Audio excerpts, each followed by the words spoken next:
Hey, so these are a series of things I'm going to be teaching you in the class today. One thing I want to do real quick is show you how to do some pans and pushes, mainly just the push in, but I'll show you how to do it real quick with some keyframing. So essentially what I have is I have an interview here and a still photo. That photo is a little bit long, so maybe I'll make it a little shorter. But maybe let's say I want to just push in on the photo here a little bit. This would be a good thing if you have a photo of a person's face and you wanted to push in on them a little bit. That's an easy effect to do in other programs. A little more robust here in Premiere, but I'll show you how to do it real quick. So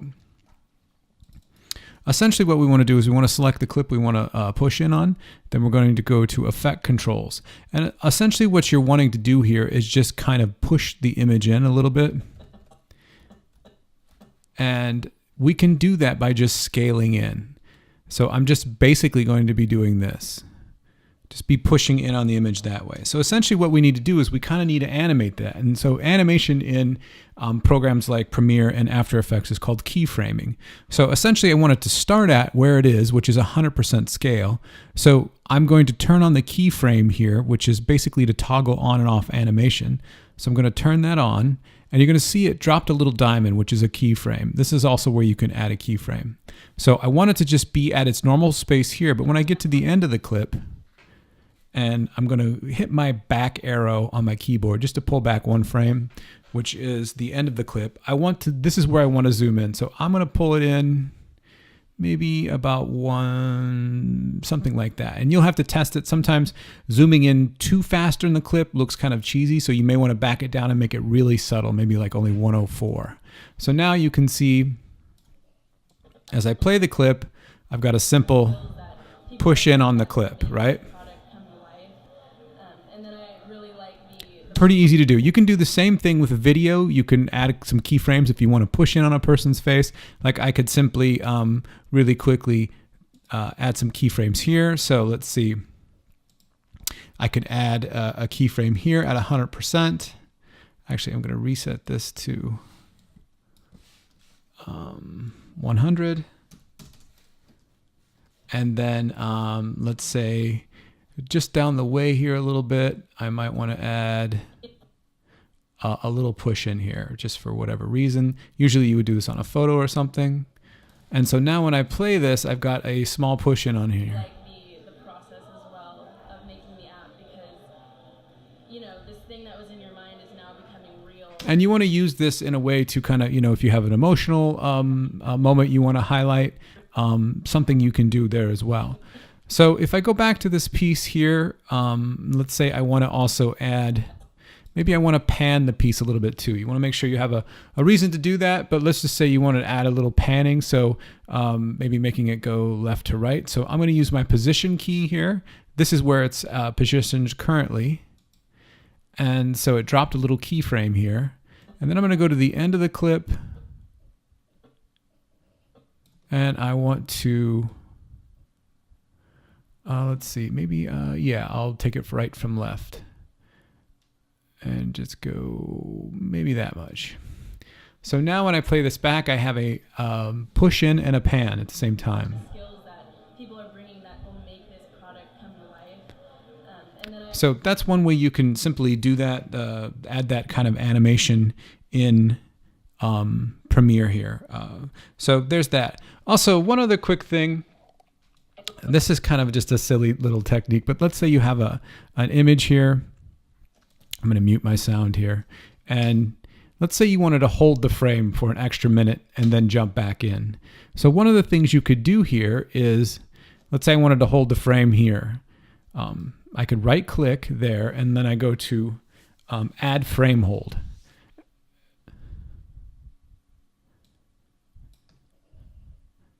And this is going to add a frame holder, but that's actually not what I want to do. Let me right click again.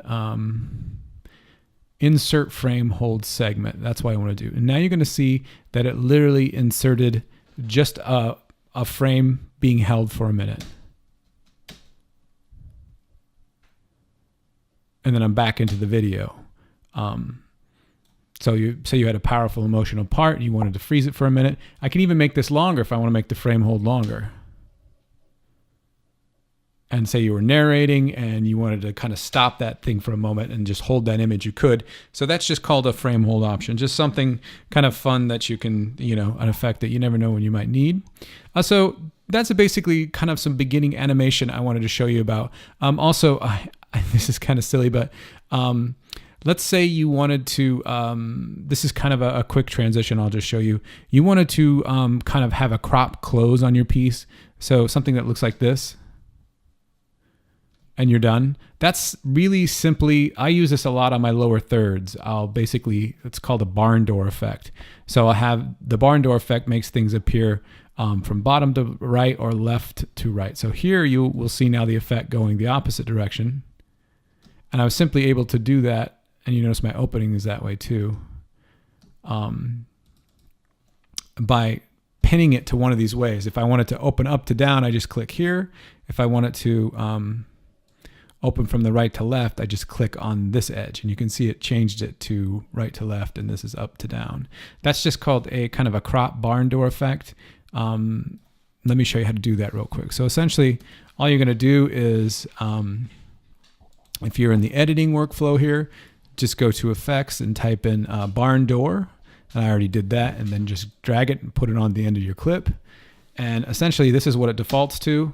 That's not what we're looking for, but by double clicking on the barn door effect, I can then go to effect controls just by double clicking it. Or I'm sorry, just clicking on it once will do it.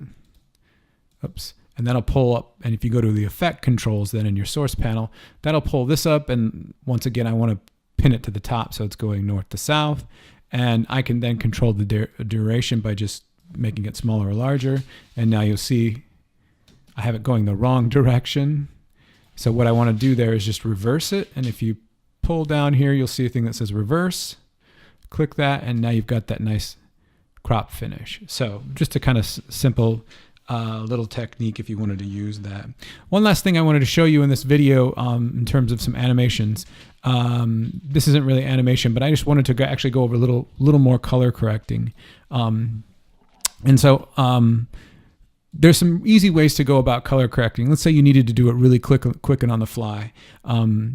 You could select your clip and then go to you see all these workspaces up here, these workflows. There's color, effects, audio. I could go to color here real quick. And here you see I have that Lumetri effect. And I can now start to add some of these things here. It's the same Lumetri, but now it's just in this color effect. The nice thing about this too is it pulls up some different color scopes, telling me kind of some information about my image. This is the waveform scope. This is just all the colors and where they're landing, where they're hitting mostly. You see I'm pretty concentrated in some of the yellow, a little bit towards the blue, and mostly kind of right in the center. So this might inform me a little bit about how I might change my color. Remember, color correction is you have to have something wrong with the color that you want to correct. Whether the color temperature is wrong, maybe it's too red or too white, or maybe it's underexposed. So remember, color correction is literally about fixing something you did wrong, or not that you did wrong, but that, something that happened when you're shooting that, whether maybe the sun was weird, that you need to correct. So you could do it here as one place you could do it. I like to do, this is a nice place to do it. You can also just drag the effect on, but I want to put it on adjustment layer. I love putting things on adjustment layer so I can turn them on and off, as opposed to, like, let's say I wanted to put the Lumetri on this effect, on this clip, and then I wanted to put it on this clip, and then I wanted to put it on this clip. I would have to basically put it on this clip, right click, copy, and then I would go to paste. Then I would click the next clip, right click, and go to paste the attributes. Right now it says remove because I already pasted them, but I would paste those attributes, and let's see if I can do it here. No, not letting me do it. How about here? No. And then you would paste the attributes that way. Let me just show you that real quick. Go back to editing here, and let me just pull out another clip. So now let's say I put an effect on here and I copied it. And then I wanted to paste it on another clip, that same effect. I would just click it and then right click it and then hit paste attributes. And then this will tells me, well, what do you want to paste? well, I want to paste some of the effects I've already put on. I put the color balance and the fast color corrector on there. I'd want to paste that. I could do that. So you just essentially right click on the clip that you want to copy the attributes, copy them, and then select the clip you want to put them on, and then hit paste attributes, and then choose the ones that you want to paste on there. But anyway, so I like to use the adjustment layers. And so remember, anything that is, it affects everything that's below it. So if I put an adjustment layer above this, it's also going to affect my image here, and I don't want to do that. So I'm just going to select it, hold my Option key down, and hit the up arrow, which just moves it exactly where it is in the time, up one layer. Then I'm going to make a new adjustment layer by just clicking this button and choosing adjustment layers. It's already set to my default sequence, so I can just hit OK. Then I'm going to drag it onto my timeline above the thing that I want to affect. Then I'm going to double click it. And now I can go back. I can either go to effects here and put the Lumetri on here, or just typing in color will give you all your color corrections. And then I can choose the Lumetri here, or I can go back to this color grading window, which is usually not a bad idea because normally it'll give you your scopes, which aren't currently showing up. There they are.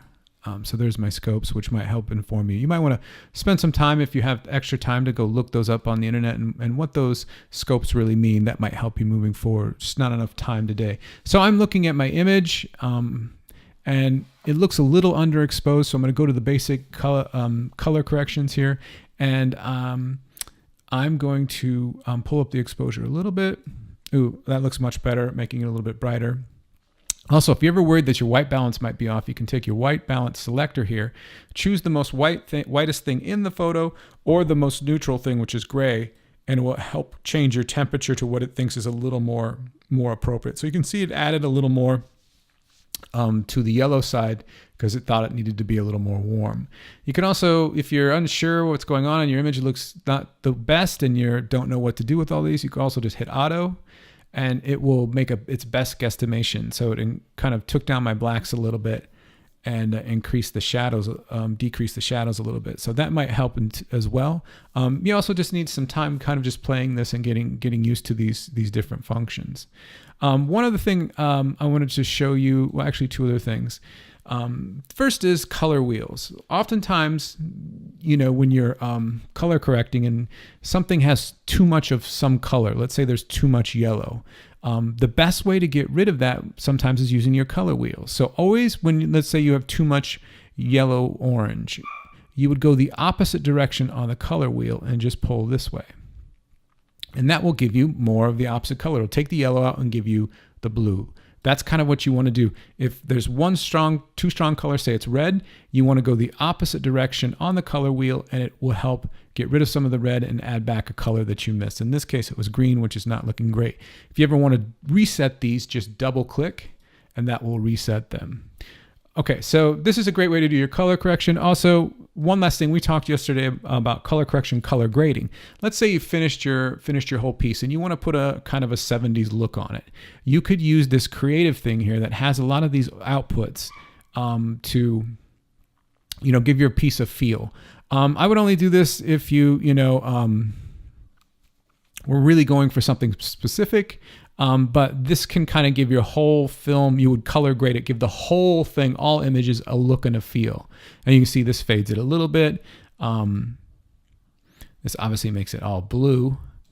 But these are some just different things that you might want to think about or play with. You probably won't need them in your final piece, but just kind of inform you about it.